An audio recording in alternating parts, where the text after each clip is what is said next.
हाय, आजच्या ह्या व्हिडिओमध्ये आपण एखाद्या नवीन कस्टमरचा अकाउंट कशा पद्धतीने सर्व्हरला क्रिएट करतो हे बघणार आहोत।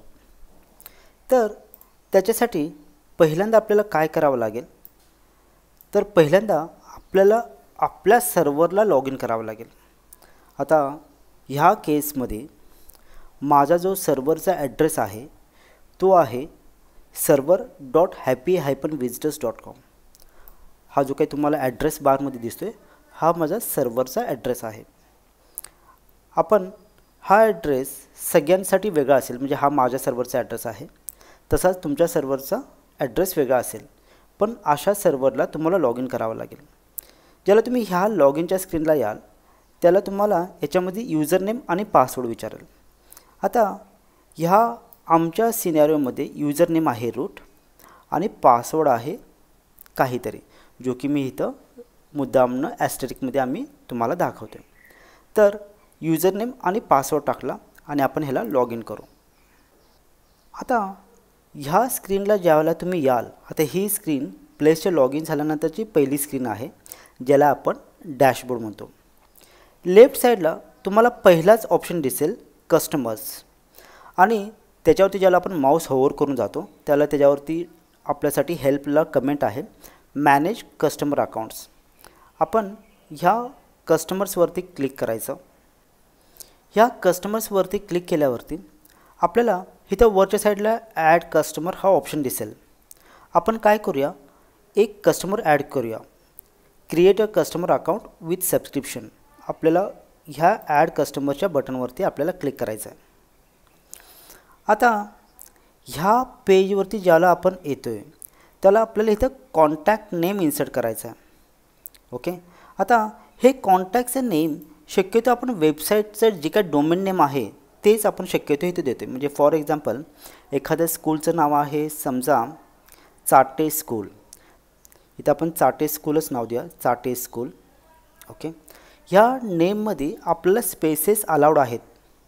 ओके, त्यामुळे आपण काय करू, आपण ह्याच्यामध्ये चाटे स्कूल अशा पद्धतीने लिहू।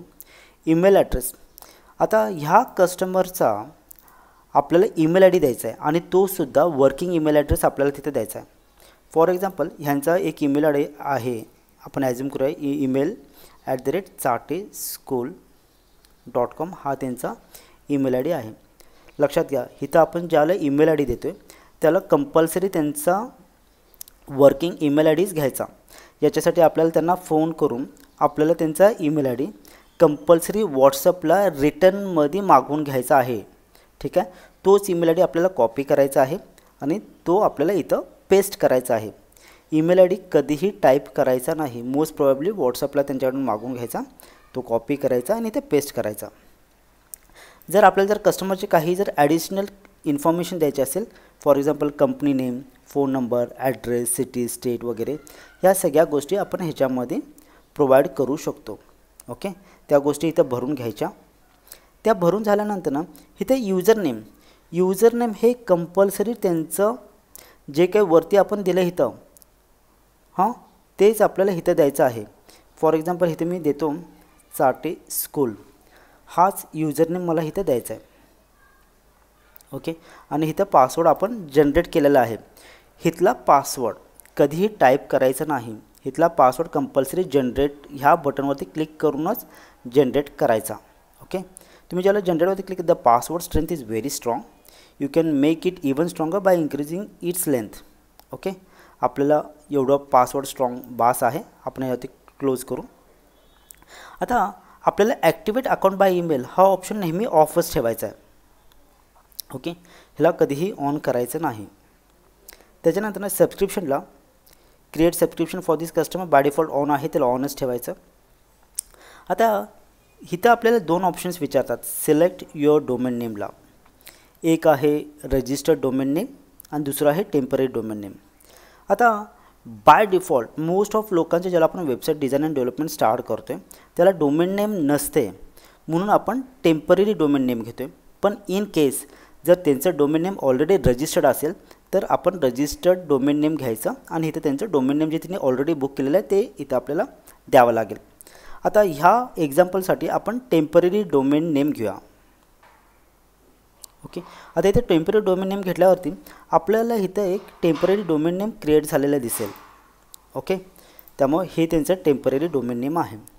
सर्व्हिस प्लॅन कधी पण देताना ज्याला पहिल्यांदा असतो त्याला अनलिमिटेडच द्यायचा. हे असं अनलिमिटेडचं पॅकेजच का द्यायचं, कारण एखादी वेबसाईट किती मोठी होणार आहे हे आपल्याला इनिशियल स्टेजला माहीतच नाही आहे. त्यामुळे इथं कधीही पॅकेज देताना अनलिमिटेडचा प्लॅन द्यायचा. त्यांची वेबसाईटचं सगळं काम करून पूर्ण झाल्यावरती आपण त्याला कधीही डाउनग्रेड करू शकतोयच. त्यामुळे इनिशियल स्टेजला कंपल्सरी अनलिमिटेडचा प्लॅन द्यायचा.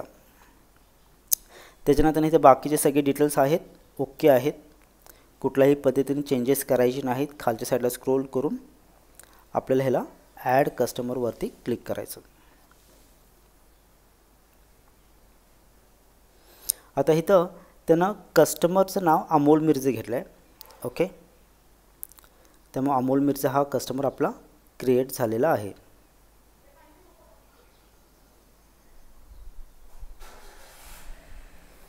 ओके, आता ह्या पद्धतीने आपल्याला आपला कस्टमर क्रिएट झालेला आहे. ओके, तुम्ही जर इकडच्या साईडला जर बघितला राईट साईडला तर तुम्हाला त्यांचा कॉन्टॅक्ट नेम दिसेल अमोल मिर्झे, ईमेल आय डी दिसेल. ठीक आहे, बाकीच्या सगळ्या गोष्टी दिसतील, यूजर नेम वगैरे. ओके, तर ह्या पद्धतीनं आपण एखादा कस्टमर ॲड करतो. ही झाली आपल्या वेबसाईटमधली पहिली स्टेप. ओके, तर याच्यापुढे जेव्हा जेव्हा तुम्हाला एखादा नवीन कस्टमर ॲड करायचा असेल त्याला ह्याच पद्धतीनं कस्टमर ॲड करायचा आहे. ही गोष्ट नेहमी लक्षात घ्या. Thank you very much.